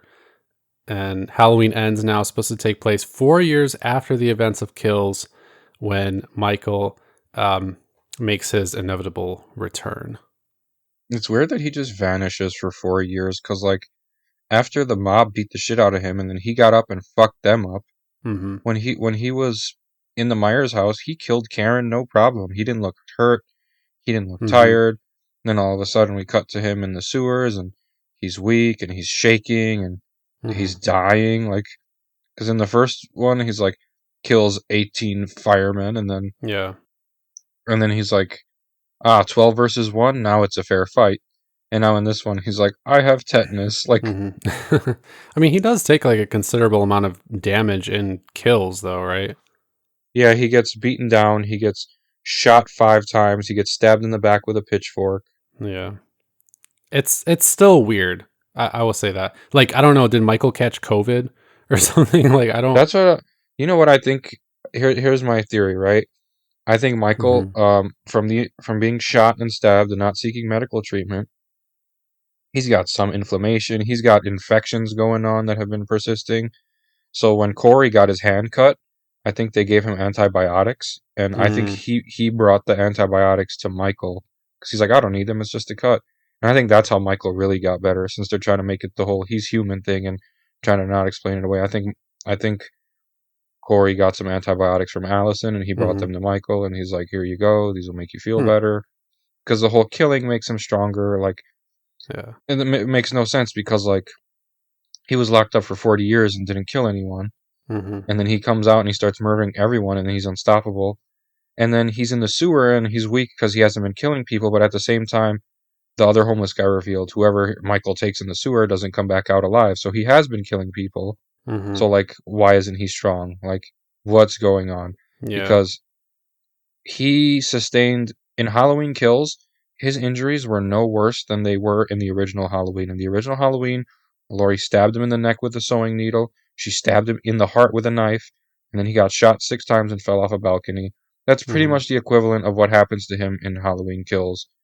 But apparently now, even though he was fine in Halloween Kills, now in Halloween Ends, he's this decrepit old Mm-hmm. man just living in the sewers. Yeah, I don't know. I'm sure that David Gordon Green has some explanation about that whole aspect of it, but it's definitely strange because even if he is like pretty human, I still think something is going on because here's the thing, like after 4 years, if you're human and you have the kind of shit that Michael has, like what he's been going through, like if he's had infections and inflammation and all that stuff and like been He'd as go injured as septic. he was. Yeah, and he got like shot like in the face pretty much, I believe, right? So like no regular human being would just like crawl into a fucking sewer and survive for 4 years. So it seems like something is supposed to be going on with Michael. And I do think the prevailing theory of him like retaining uh his powers, or not powers, but like his kind of uh health, I guess, is that like you said, he kills and like gets his kind of wind back, but at the same time it doesn't really make a ton of sense. So obviously like with that one scene where he finds Corey and like you can see in his eyes and stuff, it's supposed to come off like he's, I don't know, giving Corey some of his evil energy or something. It's all very kind of out there and strange, and I'm not sure what the the best theory is, but maybe that's part of the allure of the film for some people, but I Yeah, don't know. it was supposed to be like he saw like something in Corey's eyes that reminded Hmm. him of himself. Plus, like if you remember what Michael looks like unmasked in the first Halloween, he looks almost exactly like Similar. Corey looks. But Curly hair, angry eyes, no facial hair. is that aspect of it? I saw somebody, say this, but is that really Michael's kind of personality? Like, is that consistent with his personality? He's never No, been one to like partner with anybody or even really give a shit about any other human no, being. because if you remember, even in Halloween 6, he kills the entire cult in the Hmm. in the surgery room. He's just like, "Fuck this! I'm tired of this," and he kills the entire Yeah. cult. I mean, granted, he does eventually, spoiler alert, end up killing Corey, but that was almost like really an act of mercy, if anything, and to get his mask back. But he still technically like tag teams with him for a little while. I So, I think at that point Corey was still stronger than Michael because I think hmm. Corey was gonna be the new. I don't think Michael was the shape anymore. I still think he had his like. I think Corey was the shape at that point, but I think Michael still had some of his strength because Hmm. because if you pay attention, even though Corey was shot twice, fell off the fucking Hmm. balcony, and he stabbed himself in the throat, when Michael was going for the knife, Corey completely stopped him. Michael could not grab the knife because Corey was still strong enough to stop him. And then Yeah. Michael changed his mind and then grabbed Corey's head. Corey was still stronger than Michael even when Corey was dying. Yeah. Well, we brought up a lot of interesting things, so let's really just kind of tackle this movie from a high level because we can like sit here and kind of nitpick the sort of logical inconsistencies and character inconsistencies for hours probably. I mean, knowing us and especially Oh, you, for sure. but I want to approach the movie at a high level. So let's go back to the beginning really. So the film, well, marketing was telling us it was set like 4 years after, and it was supposed to sort of address the COVID pandemic, which wasn't really a thing in the film at all. Unless I missed something obvious, but wasn't really a thing at all. But it's set 4 years later. Michael is still in Haddonfield, but he's now retreated to hide in the sewers and like near like a homeless person's encampment, and he's weak, he's frail, but the terror and the fear and the evil of Michael has persisted within Haddonfield, Yeah, and and people are committing suicide. mhm, There's like unknown murders going on, who we can easily presume is Michael. And the whole town is in a state of trauma, and mhm, with the whole Corey thing that happens at the beginning where he accidentally kills the kid he was babysitting, the town is looking to blame someone, and they're looking for their new boogeyman, and mhm. with Michael nowhere in sight, the town sets their sights on Corey. Yeah. So with this new character, Corey Cunningham, who honestly at first when I was watching, I thought it was just going to be just a small representation of that, like ongoing trauma that Michael really instigated, but ended up being like essentially the central character for fucking 2/3 of the movie. But portrayed by Rohan Campbell, Corey is essentially made out to be the new boogeyman who is giving off very Michael like tendencies, or at least serial killer tendencies, after his accidental murder of this young boy.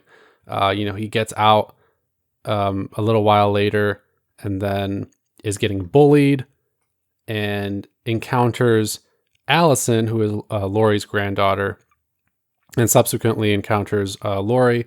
Obviously, they've all been through traumas, not quite the same type of traumas, but the film revolves around uh, Allison and Corey's relationship and Laurie's sort of involvement in their relationship.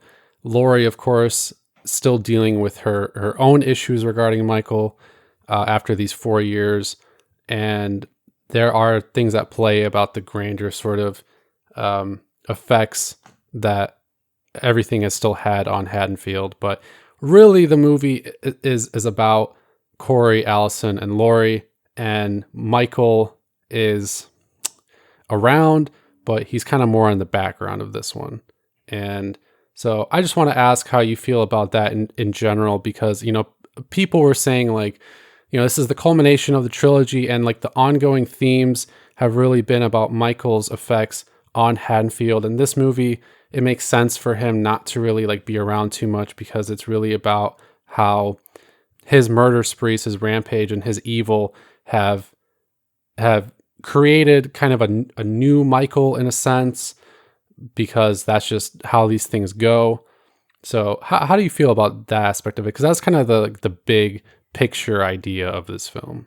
I didn't like really see it the way they saw it.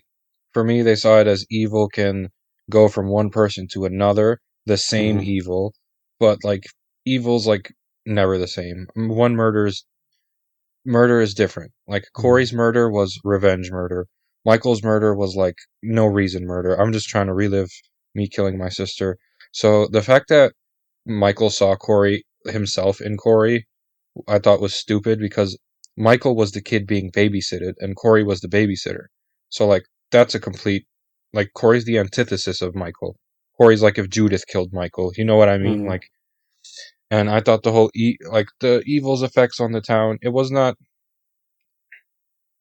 And first of all, we gotta think, what is evil? Does evil really exist? Because the opposite of good is bad. Evil's just this like weird religious thing, like evil demons. I guess you could think of evil as killing a baby or like murdering people or all that stuff. But that stuff is still like bad. But like this whole evil thing, as if Michael's some sort of like, if Michael's the devil and it's infectious and it spreads. I don't think evil spreads. I don't think evil's infectious. I think trauma spreads. I think trauma spreads, and it brings ideas to people who Hmm. who are struggling, that if they commit these like atrocious acts that they'll feel better. That's not evil. That's trauma. That's post traumatic stress. And Corey had really bad post traumatic stress, and like I don't know. I thought it was a real stretch for them to be like evil's effects on the town. It wasn't evil's effects on the town. And they're like, so it's evil's effects on the town. That's why Michael's in the background. But Michael is the evil. So why is Hmm. he in the background? So it was not evil's effects on the town. It was Michael's effects on the town. Because I'm sure Haddonfield has other like murders and rapes and like kidnappings, and that was way before Michael. How come the town wasn't traumatized about that? You're telling me Haddonfield was like this precious little town where nothing bad ever happened besides Michael Myers? No. It's about Michael's effects on the town, and he's still around and he's in the background. And now that Corey's like quote unquote the boogeyman, it's dumb because the town used him as a scapegoat. It's not about evil's effects on the town. It's about Michael's effects on the town and how they fucking projected onto Corey. It's Hmm. not evil. The movie's about projection, projecting people's fears onto one little scapegoat, and then them being like, "This is the guy. He's the new one. He's a piece of shit." And the fact that they had the actual evil that was responsible just hiding in the sewers, Hmm. like some sort of fucking ninja turtle, like I thought that was fucking stupid. And passing his evil around, and evil's Hmm. infectious and evil spreads, like based on what? Evil Yeah. spreads, then how come when Michael killed those four people in 1978, the evil didn't spread? Oh, because it got Hmm. locked away. And guess what? This time it disappeared and it was gone and it was hiding in the sewers and it was planning on sitting there and dying. Like it's make it make sense. This movie's Yeah. about how like people get traumatized by one event, like the movie theater shooting. Remember that? Then people were afraid Hmm. to go to the movies. The people start blaming every Tom, Dick, and John. Like he's gonna be a movie theater shooter. We shouldn't go to Hmm. the fucking movies. This and this, and then the whole world is traumatized because of one movie theater shooting. No, because you know what? Shootings happened before, just like in like Haddonfield, murder has happened before. Michael came in 1978. Why wasn't the whole town traumatized? Even in Halloween 2018, the guy's like, one of the kids was like, yeah, but didn't he only kill like four people? That's pretty tame compared to today's standards. You know what I mean? Hmm. And then he went on his killing spree and they beat the shit out of him, and then he disappeared, and now all of a sudden he's the big bad. You know what I mean? So like Yeah. I don't know, because he'd been there before. He killed there before and evil didn't spread. But now just because he killed a few more people, evil spread, and because we had another person to blame, like Corey, the evil spread to him and it made everyone panic and everyone was Hmm. like super blamey with people. I just think it's stupid. Honestly, I think it was executed poorly, very poorly. If they were gonna do this right, Michael should have died in Halloween Kills, Agreed. and then this whole movie should have been about Corey, and then Corey should have ended up living in this one and becoming like the new shape and Hmm. whatever. Laurie shoots him, he falls off the thing, he stabs himself in the neck. The cops come, and they're like, he's in there. And then Hawkins goes, in where? And then they turn around and Corey's body's gone. Hmm. Like something like that. Yeah, because it's like you raise a lot of really good points, but people, of course, are like comparing this movie to Season of the Witch, and it's like It's nothing like it, that. in a sense, I suppose, because within the There's like bounds. there's like no Michael, and like, Yeah, well, and this time instead of evil spreading with masks, it's through mhm, trauma. Like, come on, yeah, bro. well, within the bounds of David Gordon Green's trilogy, I don't know. It's still kind of a dumb comparison to me, but I guess in a way I can see how people are making that comparison. But in reality, you're right. Like if Michael actually did die, and like this movie was the movie it was without Michael in it actually, and like you said, Corey became the new shape, I think that would have made a lot more sense. And the main thing that I really it just still bothers me is that, like there's this whole theme that we spoke about that I mentioned, people using to like justify the film. Okay, that's great, even if, it's kind of weird. But then why the fuck does Corey die? Why follow this character almost exclusively for however many fucking minutes he was on screen, like over 100 minutes on screen, only for him to die, and then the movie completely forgets about him, doesn't mention him at all after that, and then just ends with Laurie and Michael having their little showdown anyway. It's stupid. Like, people are like, oh, well, what do you want? Like an old Michael Myers and Laurie, like, just squaring off again for 2 hours, like a la, fucking Halloween 2018? No, not necessarily. I don't need that to be the whole movie. But if you want to explore this whole idea of, evil lingering in Haddonfield and its effects, like years down the line or something, I just think it could have been done better than it was, like without focusing on this whole Corey thing for so long. And, by proxy, completely fucking, in my opinion, just humiliating the entire character of Allison. If it were up to me, I think, I don't know. I'm not sure about the Corey character in general, but if it was up to me, I would have made the Corey character very minimal. And if you wanted to explore this idea of the community thing, I would have done it with Allison as like the central focus, and her experience with the city of Haddonfield and wanting to like leave it, and how it's affecting her and how Michael is affecting her in particular. But she just gets downgraded to the late 20s, like emo teenager chick who's going after the rebellious guy with like I obvious swear to serial God, killer dude, like, tendencies. Like, what the it fuck was is that? so weird. It was like a weird fucking soap opera about love Yeah. for like a long minute. And then like for no reason they brought in Hawkins and Laurie's like love angle. And then they continued at the end, but then they're like, yeah, I but don't know, Allison and man. Corey too. And then like fucking Corey and Michael become like best buds, and they like double team kill a doctor and like the nurse Yeah. he's fucking. But then all of a sudden Corey decides, I'm gonna turn on Michael because I want his mask. And then he like fucking middle school wrestling bathroom fights Michael in the Yeah. sewer, trips him, and then takes Michael's mask and says, "You're just a man in a Halloween mask. What are you gonna do now?" It's like, bro, if he's just a man in a Halloween mask, then why do you want the Halloween mask? Right.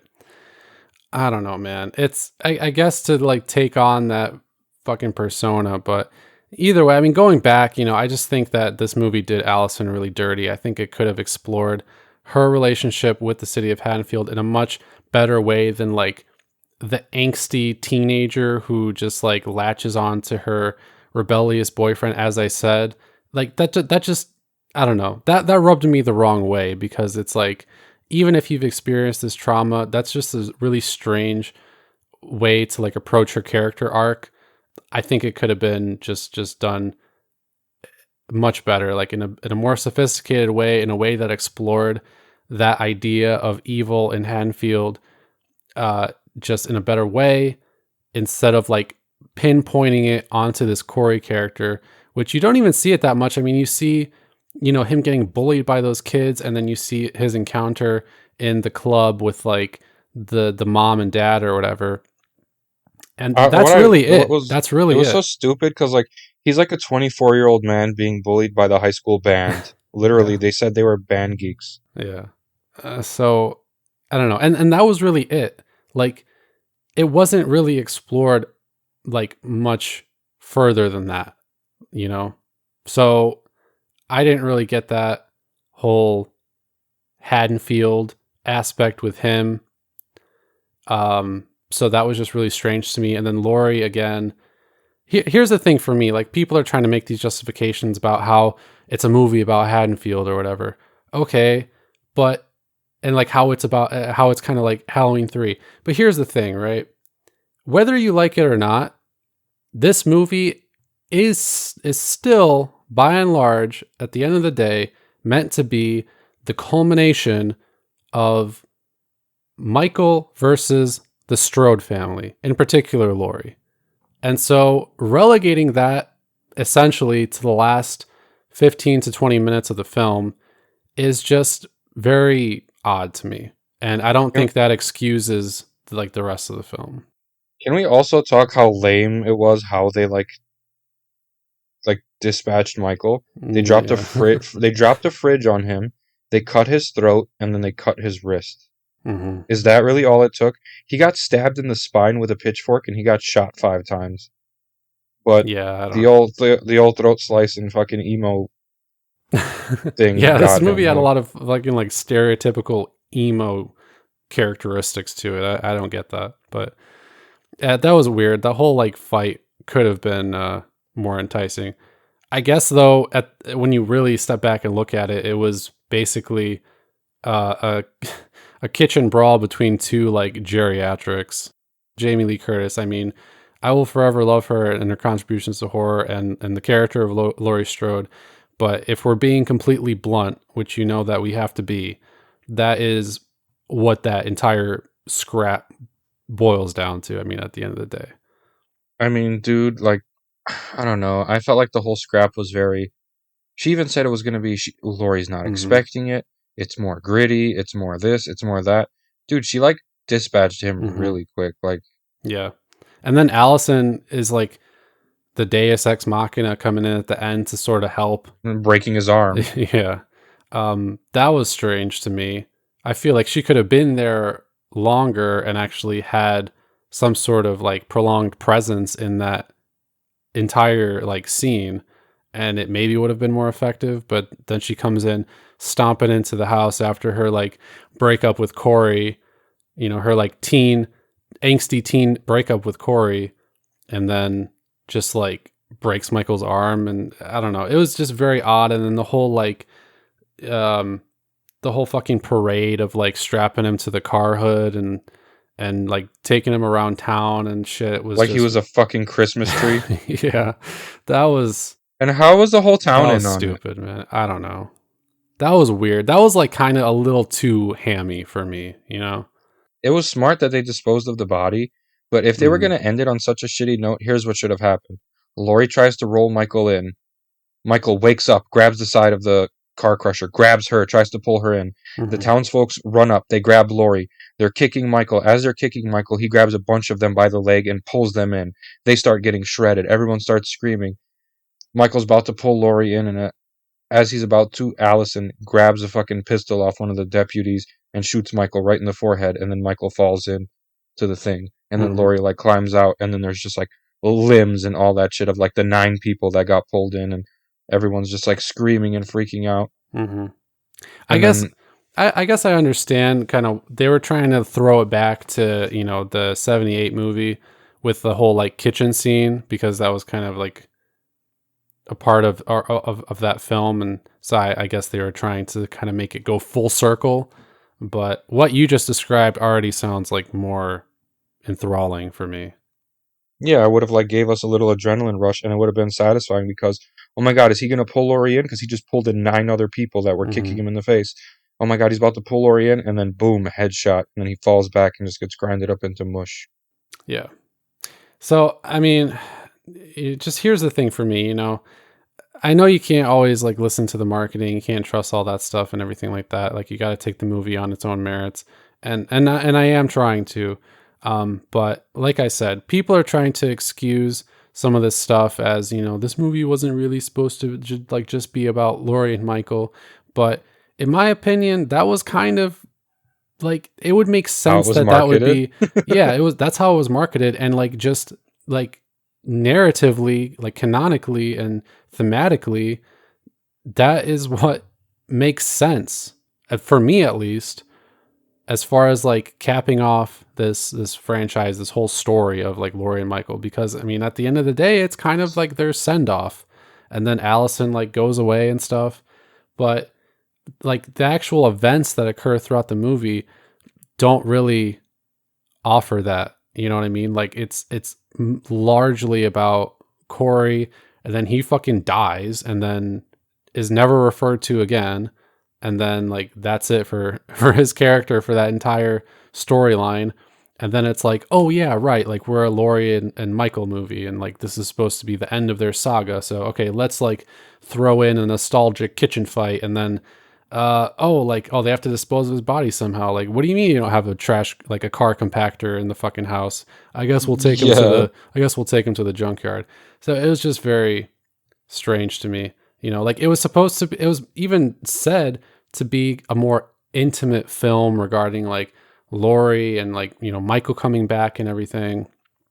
And I just didn't see that. You could have totally had Michael in the sewer and still skulking around and stuff, but then like give Laurie and especially Allison more to do without just being like hyper fixated on this one character that's giving off Michael energy and then just like dies. Those are my thoughts about that whole thing. Yeah, I really don't have much else to add to that because I gave all my feelings on it, and the fact that fucking Corey was dispatched so easily by himself and he got triple teamed by Lori, by Hmm. Michael, and himself, which makes me think, damn, he probably was like pretty strong. Like he was probably becoming the shape. But I thought it was pretty weird that like he got shot in the shoulder twice and then fell off a balcony, and then he just took off the mask and was like, "Let me reveal myself to Lori Hmm. and go on my evil James Bond villain rant." Yeah, exactly. Well, let's at least cover a few of the more technical aspects of it because we have to, because that's where I think the movie at least succeeds in a way. I will say, as far as the story and everything goes, it is definitely ambitious. It's Oh, for definitely sure, and unique. it's daring.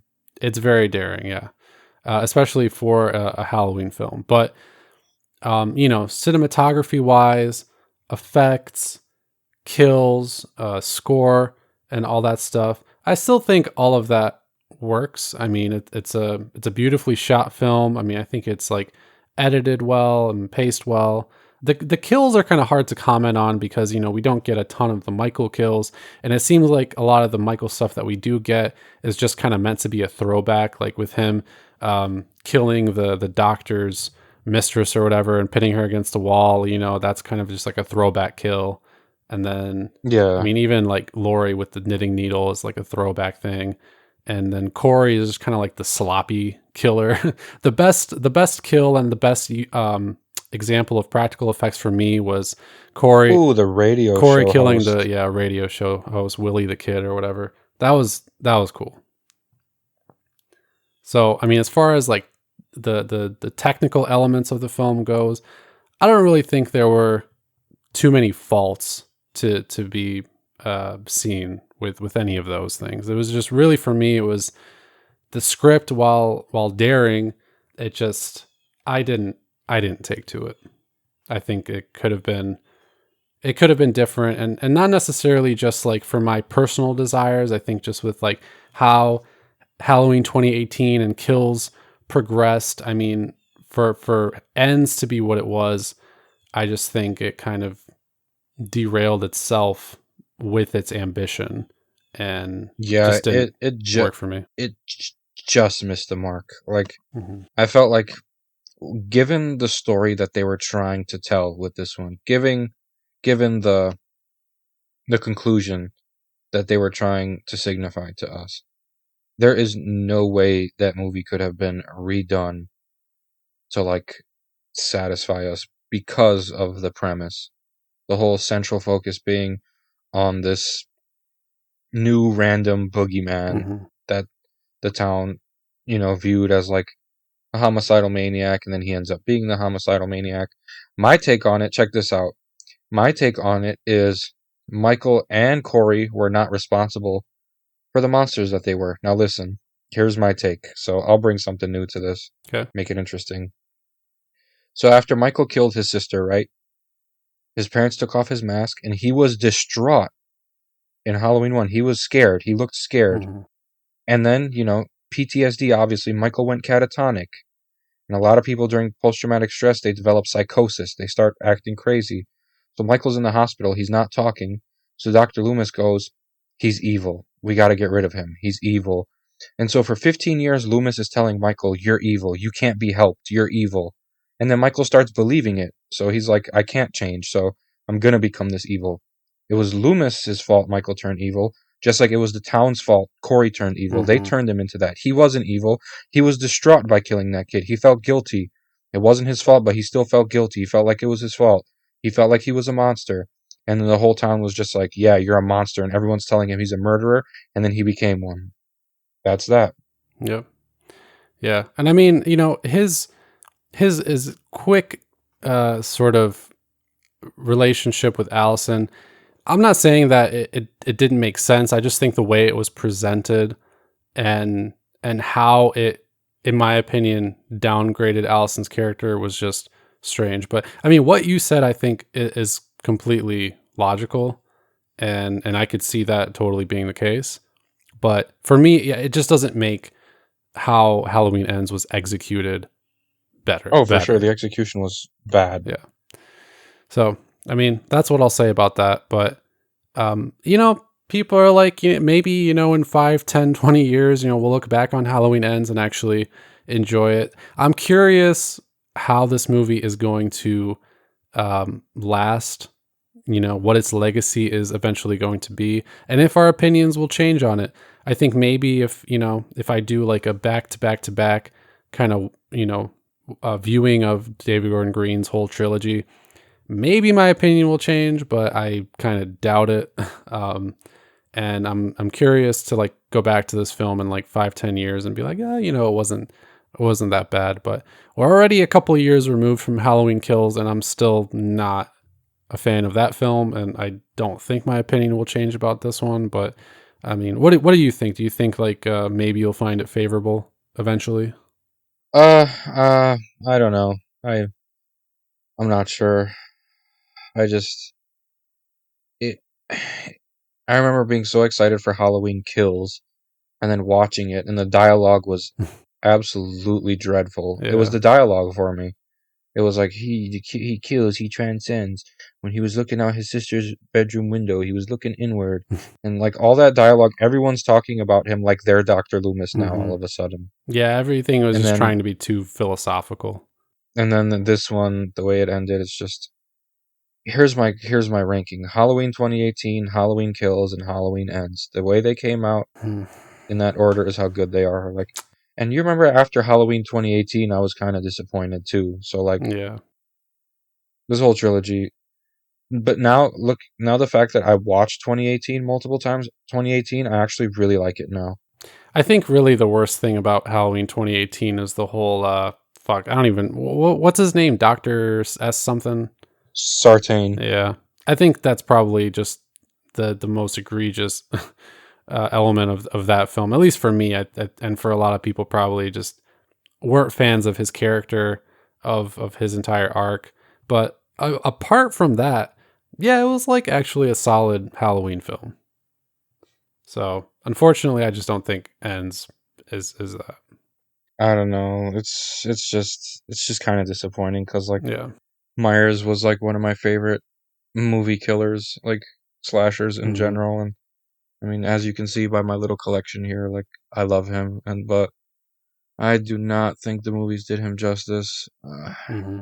What they need to do remake it, except this time don't do it Rob Zombie style, and don't follow the same route. Don't fucking give him a backstory. Just Hmm. just fucking remake the first one, but just tweak a few things just to make it like different. Like Yeah. I don't know. It's hard because you know that they're not going to stop making Halloween films or Michael Myers related films. But after Ends, it's just difficult to see what they do with it apart from a remake or something like a spin-off because, Michael is dead. Corey's dead.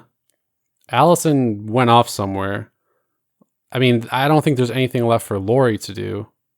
And Jamie Lee Curtis is older now. Like, I don't know how many more years she's going to be acting. So it's difficult for me at least to see what they do with Halloween. So, I mean, the only thing that makes any type of sense, like you said, is probably a remake, probably in the style of the 2009 Friday the 13th or something like that. I guess that could work, and then they could pursue something else, I from think that. But I think the remake should go a lot like this. They don't show Michael Myers killing his sister. They don't show any of that stuff. It just starts off with a babysitter. She's just going from school, going babysitting. It's nighttime. She looks out the back window. She sees someone watching her. She thinks it's her imagination. She starts checking the doors in the house, seeing if they're locked. Blah blah blah. She's checking on the kids. They're like carving pumpkins or whatever the fuck. And then one of her friends comes over. Her friend's like, "It's I invited a few people over, whatever." And then they're just drinking, having a good time. And then one of them goes to like the garage or something. Michael kills them. And then Laurie's just like, "Where'd our friend go?" And then they go to the backyard. They start hearing like footsteps. They try to run into the house, but they lock themselves out. It's quiet. They're at the back door. They turn around after like running away from footsteps. They don't see anybody, so they try to like walk around the house, get back in the house through like the front door, and then Michael pops out of nowhere, pins him up against the side of the fucking house, Bob style, stabs him to. I think it should start off like that. It shouldn't be any backstory. It should just be like, I'm going babysitting and there's a murderer. Like, mhm. you know what I mean? Like, Yeah, and we just get our Michael Phil that way. that would definitely be effective, I think. Yeah. So I'm curious to see what happens next because I mean, Halloween obviously is too successful of a franchise um and too financially secure, I guess, to just like give up on totally. So I wonder, but that's really the only thing that makes sense to me. Again, if they didn't do this story and they did like a spin-off or something where it was a Corey-esque character like becoming Michael, I think that could work. But, after this, I don't know if something like that is feasible. We'll see, but those are our thoughts on Halloween Ends. Let us know what you guys think about it. If you have seen it, if you have not seen it, we pretty much gave the movie away, but I still suggest checking it out if you're a fan of the franchise, at least to kind of get that satisfaction of at least ending this particular trilogy. Um, but yeah, leave us a comment. Let us know what you think. And that's all we really have for you guys for this episode. So, Sam, any final thoughts? Nope. R.I.P. Michael Myers, and at least the Halloween season lives on. Maybe we'll get Hmm. another remake or reboot or requel, whatever, in the years to come, but I just think they should leave him alone for now. I'm just looking forward Hmm. to the next Friday the 13th movie because the rights battle is finally over. Yeah, I'm super excited. Apparently, LeBron, I think, might have something to do with the next Friday the 13th film. It's going to be very interesting to see what happens with that. But I think we were supposed to get more information toward like the end of the year about it. So I'm still keeping my eyes peeled on that. And, if anything, you guys can check out our Facebook, Instagram, and Twitter. Of course, just search for Grave Discussions. You can follow us and keep up to date on like the latest horror news, what's going on with the podcast, with our website, and anything like that.